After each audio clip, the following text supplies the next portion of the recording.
Unfortunately, weather is not really with us that much, but that is Wildfing in action. Wow, that is just absolutely... These flags, that is absolutely nuts. And you see that hydraulic shackles? Wow. Look at that, look at the front. Hold on there. Okay, thank you.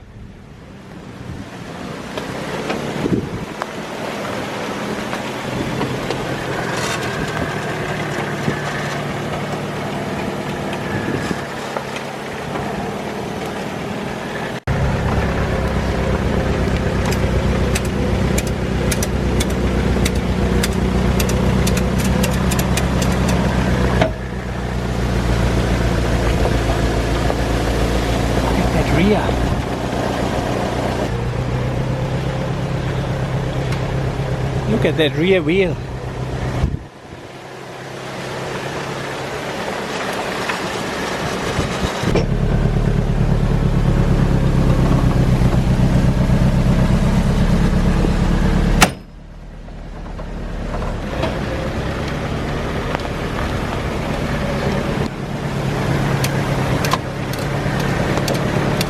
Hold it on, hold it, please. Now we're going in a little bit of an angle here.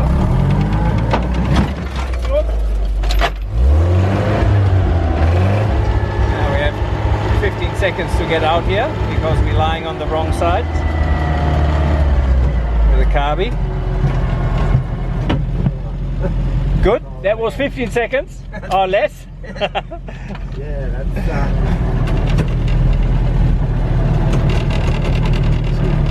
soft.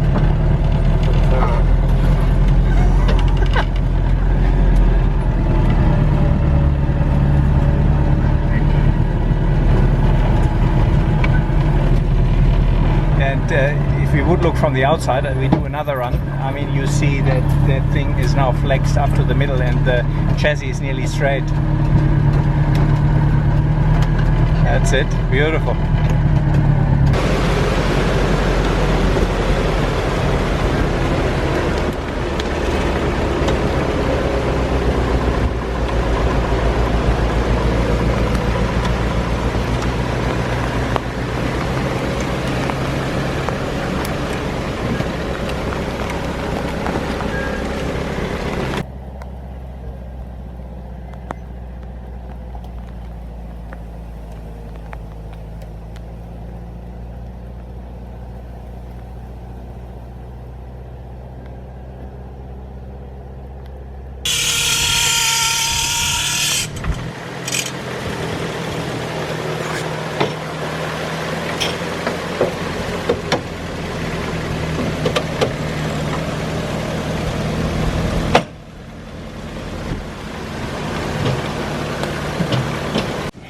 Bill, give me a little rundown of what you have.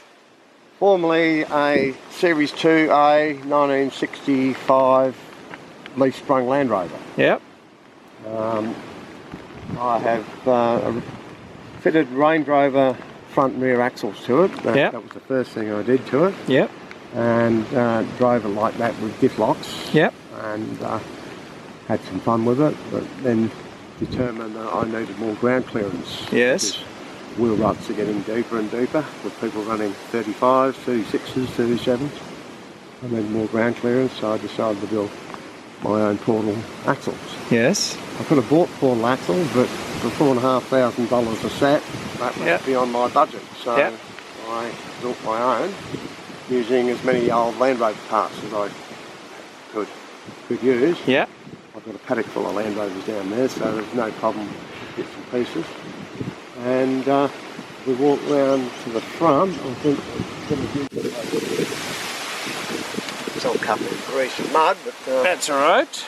But I fabricated my own housings from steel, pipe, and flat and solid bar.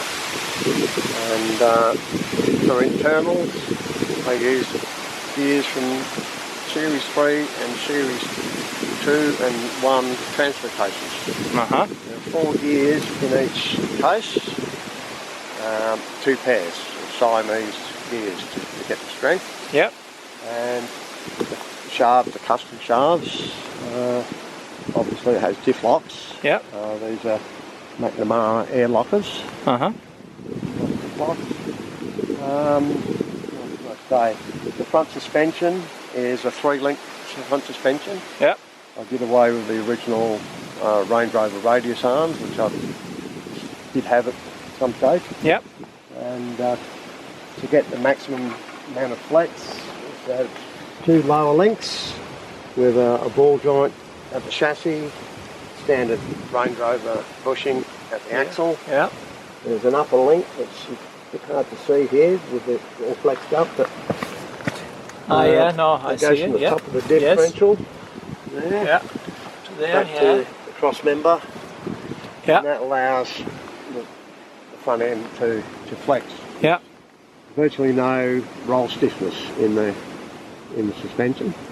It gets its stability by the height of the roll centre, that's determined by the panhard rod, and on the back by the rear ball joint. So it's a very stable vehicle, as you've probably seen from the and if you feel, if you sit in it, you think, most of the stuff you just cruise through. Yeah. So it's got a high roll centre, but low roll resistance, so it can articulate without falling over. Yeah. To get the maximum suspension travel from short springs, I've only got short coil springs here because the vehicle wasn't designed as a coil springer. Yeah. To get the maximum amount of droop, the springs are mounted on these drop-away arms. Yes. Okay. At the top, they're attached to the axle, so when the springs dislocate, the arm comes down with it, with the spring, and guides the spring back up, and everything's normal again. Yeah. 14-inch stroke Coney shock absorbers. Yeah. Truck and bus shock absorbers as well. They're adjustable. That would cover the front end. What engine do you have in there? The engine is an old 1959 Land Rover 4-cylinder 2.25 litre petrol engine. Yeah. It's well worn out. Yeah. With about 60 psi compression pressure. Yeah. But because of the extreme gearing I've got, a lawnmower engine would probably do the job.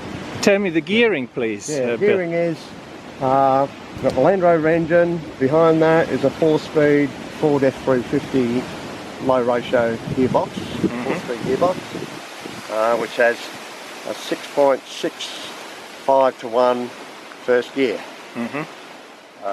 Behind that is the standard Land Rover Series 2A transfer case, which has a ratio of 2.88 to 1.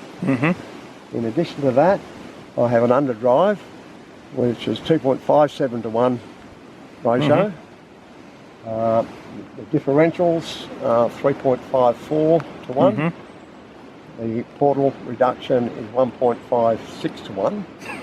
All multiplied out, that's in round figures, about 270 to 1 in low range first gear. First gear. And 310 or something to 1 in reverse, low range reverse. There's 3 ranges, obviously. Yeah. So, yeah.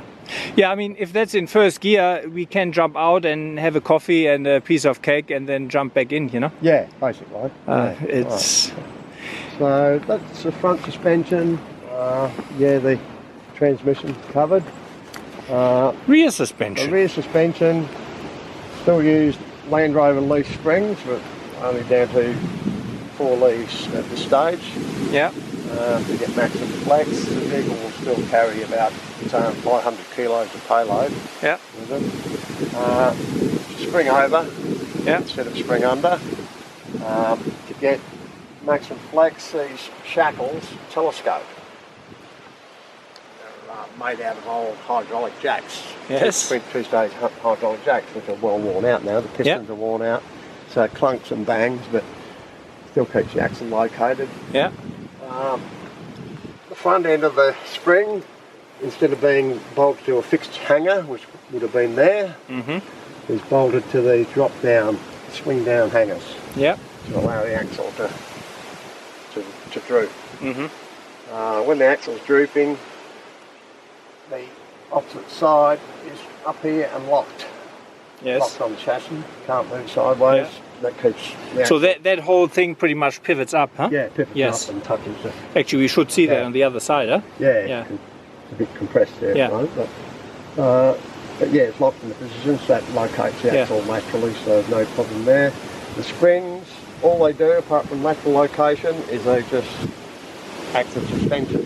They don't locate the axle fore and aft. Yes. This tripod arrangement that I have here picks up the original Range Rover A-frame mounting. Yes. These little Range Rover lower trailing arm mounts, Yeah. and they converge to that beam, and which pivots from a bushing off the transfer case cross member. The bushing's chopped out now, but Yeah. it pivots from there. That resists acceleration forces and fore and aft forces. Yeah. So the springs can move around and do their thing without affecting, you don't get axle cramp. Yeah. But the beauty is that you always have pressure on the wheel. Pressure on the wheel. Even under, full droop here now, you could not move that wheel. So that is actually because I think a lot of people chase flex. But flex by itself, if the spring is dislocated, if you have no downward pressure, it doesn't do anything for you except keeping you a bit stable, But that actually is usable flex. Yeah, it is. Yes. That's helped also by the narrow spring base. The distance between the left and right hand spring Yes. is considerably closer than a coil spring, which will be mounted out here. Yes. So the closer your springs together, The more. Yeah. Okay. the Yes. more axle travel you get for a given Yes. amount of spring travel. Because there's quite a distance from the wheel to the spring Yes. compared to the standard one, which would be here, Yes. standard spring. So you've got that cross-axle seesaw effect. Yeah. By having the closer you move the springs together, if you go extreme, Yeah. if they touch each other, you've got a centrally pivoted. Okay. Yes. spring. Makes sense. So what is your trade? How do you know all of that, Bill? Well, before I retired, I was a four-wheel drive mechanic Yes. for about 25 years. Okay. Yeah. I did my time when I was 16.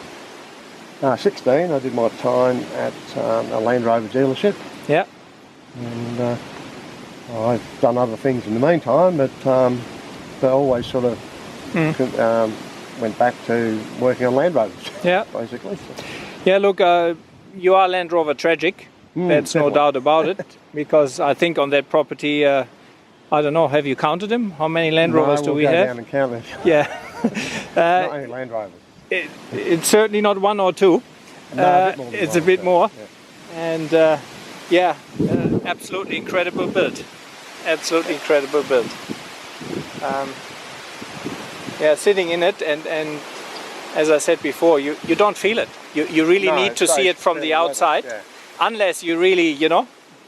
The front and rear suspension is fairly balanced. Yes. In travel and spring rate, so it tends to keep the body as level as possible when going over the wombat hole. Yeah. What have you, and the other vehicles tend to be lurching and even falling over sometimes in the wombat hole. Very cool.